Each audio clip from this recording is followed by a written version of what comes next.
मरियम नवाज की जज्बाती तकरीर, बड़े वार किए, नई जंग का आगाज़ किया, अदलिया और इस्टेब्लिशमेंट की शामत आ गई।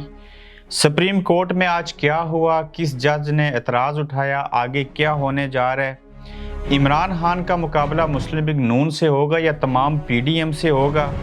आखिर इस जंग में कौन जीतेगा? और पेशावर में कारकुनों ने जेल के बाहर और अंदर जाके मिन्नतें और तरले किए, आओ हमें गिरफ्तार कर लो।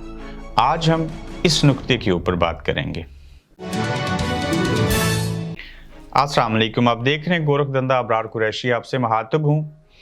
आज एक नया नारा हमने देखा और सुना भी और लिखा हुआ था बैनर्स के ऊपर जब सरगोदा में मरियम नवाज शरीफ साहिबा ने तकरीर की। तकरीर में क्या था कि उस नारा जो लिखा था वहाँ पे कि जज दा भरोसा यार, इंसाफ करे या ना करे, जज का दमाद कबूल नहीं।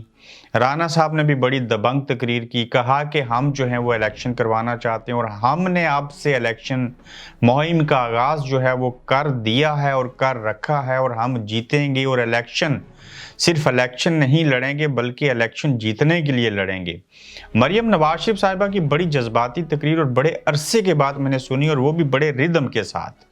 उन्होंने अपनी खुल के भड़ास निकाली और कहा कि जो मर्जी हो जाए, हम अब खामोश नहीं रहेंगे और हम बोलेंगे। उन्होंने कहा, हवाले दिए सारी चीज़ों के कि किस तरह से जो है वो नवाज शरीफ साहब को नाइल किया गया था। उन्होंने साबिक चीफ जस्टिस साकिब निसार साहब को गिरफ्तार करने का भी कहा। जनरल फैज़ हमीद को मेन आदमी करार दिया और कहा कि वो अपने आप में चीफ ऑफ आर्मी स्टाफ बने हुए थे। अब कुछ भी हो जाए हम बोलेंगे, नवाज शरीफ आएगा, वो अपनी चीज़ों का दिफा करेंगे, सारी चीज़ें होंगी। और जजिस के हवाले से उन्होंने कहा कि ये जजिस जो हैं वो हमें बिल्कुल कबूल नहीं है और ये वही हैं जो 5 का गैंग है जिन्होंने पहले भी हमें नुकसान पहुंचाया था, और ये वो जजेस हैं जिन्होंने पनामा में नवाज शरीफ साहब को सज़ा दी थी। ये बेंच फिक्सिंग मैच चल रहा है और इस बेंच फिक्सिंग को हम नहीं मानेंगे। मरियम नवाज शरीफ साहिबा ने खुल के तनकीद की और बड़े रिदम के साथ और फ्लो में और बड़ी दबंग तरीके से बोली हैं, और उनको समझ आ गई कि ये जो नई जंग शुरू हुई है इसमें तो खामोशी तो किसी तो तौर नहीं हो सकती। अगर खामोश रहेंगे तो ये तो हमें खा जाएंगे, तो लिहाजा अब हमें इसके ऊपर बोलना है और बोलने का हल ही बाकी बचा है। चूँकि अब तो अदलिया इलेक्शन करवाने का कह देगी। अगर इलेक्शन जो है वो हमारी तर्ज के ऊपर, हमारी सोचों और इरादों के मुताबिक कौमी और सूबाई असम्बलियों के इलेक्शन एक साथ ना हुए, हम तो मारे जाएंगे। तो कहते हैं कि हम इलेक्शन चाहते हैं, हम इलेक्शन लड़ना चाहते हैं, हम जीतेंगे भी। सिर्फ इलेक्शन जो हैं वो सूबाई असम्बलियों के पहले नहीं होने चाहिए, जो आम इंतखाबात हैं उन्हीं ही के साथ होने चाहिए। और आइन दूसरी बात ये भी कहता है। अब असल में हुआ क्या कि फिर से अदलिया और इस्टेब्लिशमेंट की शामत क्यों आई है, ये बात बड़ी बागौर सुनने वाली है।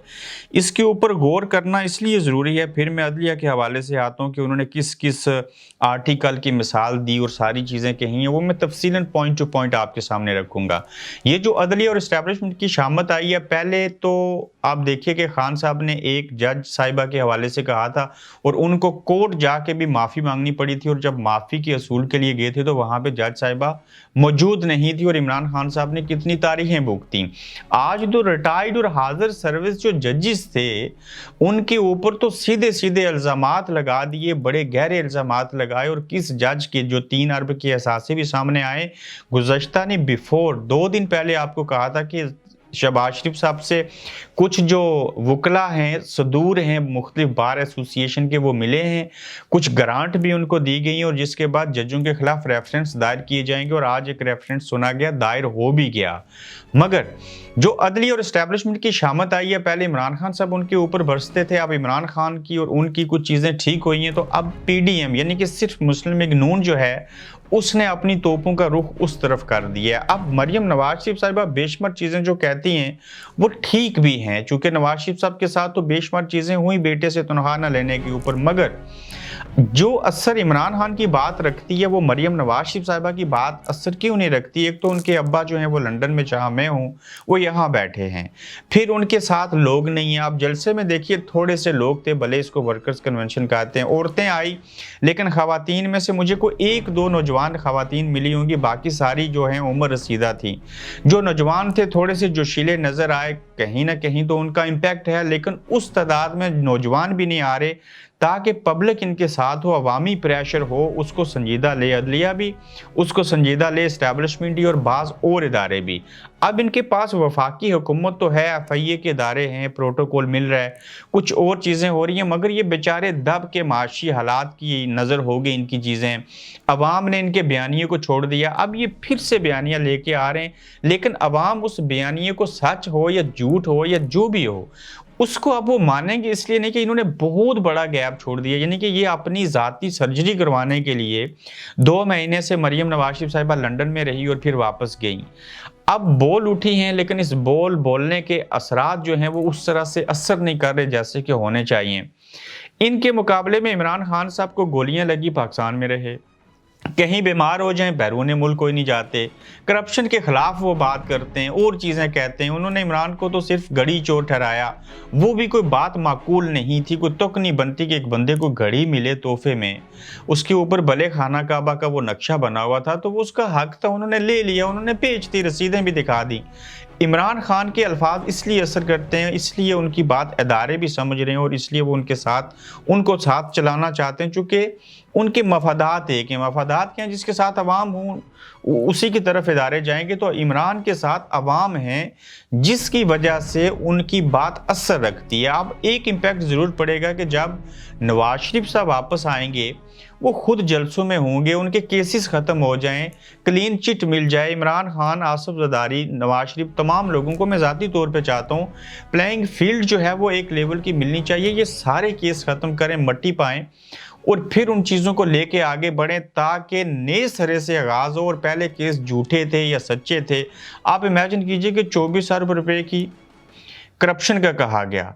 अब जब 24 अरब रुपए की करप्शन थी तो वही तो वज़ीर आज़म पाकिस्तान आपने बना दिया, तो लोगों को कंफ्यूज किया गया इस सारे अमल के अंदर। लेकिन मरियम नवाज शरीफ के खिलाफ कोई तौहीन अदालत लगेगा या नहीं लगेगा, आगे चल के किस नौयत की चीज़ें होंगी, लेकिन मरियम नवाज शरीफ साहिबा यानी कि नून लीग ने अब ये ठान लिया है कि हमने इन तमाम लोगों को एक्सपोज करना है, उनको सामने लाना है। और याद रखिएगा, ये कुछ 3 स्टार और 4 स्टार की और साबिक चीफ जस्टिस की इन शरीफ फैमिली यानी कि नवाज शरीफ साहब से, इसहाक डार साहब से, मरियम नवाज शरीफ साहिबा से मैं आज आपको ये इंकशाफ कर रहा हूँ कि ऐसी वीडियो नहीं, टेक्स्ट मैसेजेस के स्क्रीनशॉट और ऑडियो मैसेजेस लीक होंगे जहां पे ये उनसे माफिया मांगते रहे जब ये लंदन आ गए थे नवाज शरीफ साहब। चूंकि मैं विटनेस हूँ बेशुमार चीज़ों का, जहां पे आर्मी के अफसरान ने और साकिब निसार और बाकी लोगों ने माफिया भी मांगी थी कि हमसे गलती हो गई, हमें माफ़ कर दीजिए। ये पता नहीं किस कहानी में था। बहरहाल ये जो अदलिया की और एस्टेब्लिशमेंट की शामत आई है, अब इसमें ये तनकीद इमरान खान से कम है या ज़्यादा हो जाएगी और इस्टेब्लिशमेंट इनको बर्दाश्त करे या इमरान खान को बर्दाश्त करे। इस्टेब्लिशमेंट ने किसी हद तक तो फैसला कर लिया, लेकिन आज से जो आगाज़ हुआ है इसके ऊपर देखना पड़ेगा कि ये बातें किस हद तक जाके आगे तक रुकेंगी और इस्टेब्लिशमेंट का रुख और मूड असल तायन क्या होगा। मैं जल्दी से सुप्रीम कोर्ट में आज इलेक्शन का जो मामला हुआ उसमें क्या हुआ ये बता दूं। एक तो ये बात सच साबित हुई कि एक जो चीफ जस्टिस हैं, उनका मैं नाम बता देता हूँ आपको, जिन्होंने एतराज़ उठाया, जमाल मंदोखेल ने कहा कि आज खुद नोटिस तो बनता ही नहीं। जस्टिस मज़ाहिर जो अली नकवी हैं, उनके 3 अरब के असासे कहाँ से आगे सुनने में आया कि एक रेफरेंस भी दायर हो गया एक टीवी के बाकौल, और उनके ऊपर इंक्वायरी होनी चाहिए कि इनके 3 अरब रुपए कहाँ से आगे। तो वो अमल शुरू हो चुका है जहाँ पे फैज़ हमीद और साकिब निसार को सज़ा भी देनी चाहिए। और सुप्रीम कोर्ट में जो इलेक्शन का मामला है इसके ऊपर मैं तफसीली चीज़ बताता हूँ, आप समझ आएंगे। सुप्रीम कोर्ट में पंजाब और केपी के इंतखाबात से मुतल्लिक आज खुद नोटिस की समात में चीफ जस्टिस पाकिस्तान ने रिमार्क्स दिए कि हम आइन की खिलाफ वर्जी बर्दाश्त किसी सूरत नहीं करेंगे और चाहते हैं कि इंतखाबात वक्त पर हों।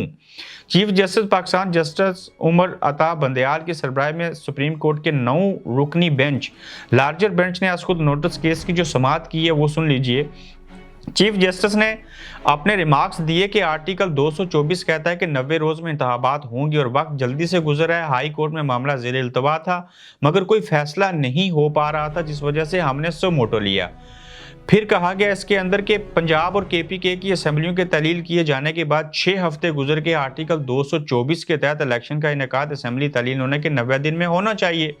बेंच की 16 फरवरी की सिफारिश पर सो मोटो नोटिस लिए जाने की सिफारिश हुई थी और जस्टिस मंसूर ने सवाल उठाया कि क्या असेंबलियां किसी की डिक्टेशन पर ख़त्म हो सकती हैं। बड़ा अहम सवाल है।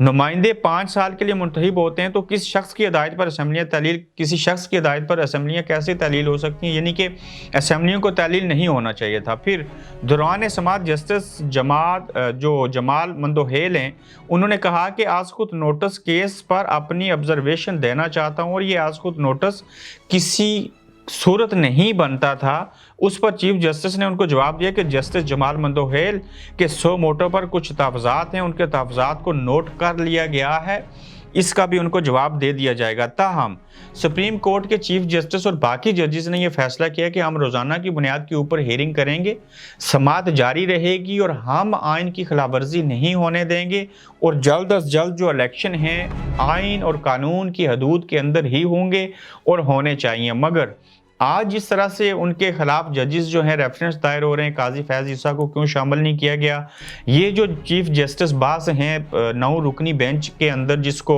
बेंच फिक्सिंग का नाम दिया मरियम नवाज शरीफ साहिबा ने, ये किस हद तक प्रेशर डालेंगे, क्या खामोशी हो जाएगी, क्या इस्टेब्लिशमेंट किधर खड़ी होगी। फिल वक्त तो ये लगता है कि इरादा कर लिया गया है कि इमरान की भी कुछ बातें मानी जाए, नवाज शरीफ साहब के शायद केसेस ख़त्म कर दें, इनको प्लेइंग फील्ड दें, ये अपने अपने तौर के ऊपर चीज़ों को लड़ें। लेकिन एक बात तय है कि ये इलेक्शन करवाएंगे। अब बातें दो ही हैं, अगर अदालत कह देती है 90 दिन में इलेक्शन हो और ऐसा कहेगी तो फिर क्या सिर्फ असेंबलियों के इलेक्शन होंगे या हुकूमत जो है वो साथ में कौमी इंतखाबात करवा देगी, या तो असेंबली के सिर्फ इलेक्शन होंगे, उन्होंने तो होना ही होना है, इसमें यार नहीं है। अब देखना ये होगा कि मुस्लिम लीग नून और पीपल्स पार्टी और पीडीएम की बाकी जमातें सिर्फ 2 असेंबलियों के इलेक्शन लड़ेंगी और सर्वाइव कर जाएंगी या कौमी इंतखाबात साथ में हो जाएंगे। उनके हक में बात यह है कि कौमी इंतखाबात भी इन असेंबलियों के साथ करवा दें तो उनकी बेहतरी, अदरवाइज बेचारे सियासी मैदान में मारे जाएंगे। आप अपना फीडबैक दीजिए, अपना ख्याल रखिए, फिर अगले एपिसोड में दोबारा से मुलाकात होगी। अल्लाह हाफिज। आप देख रहे हैं गोरखधंधा अब्रार कुरैशी के साथ।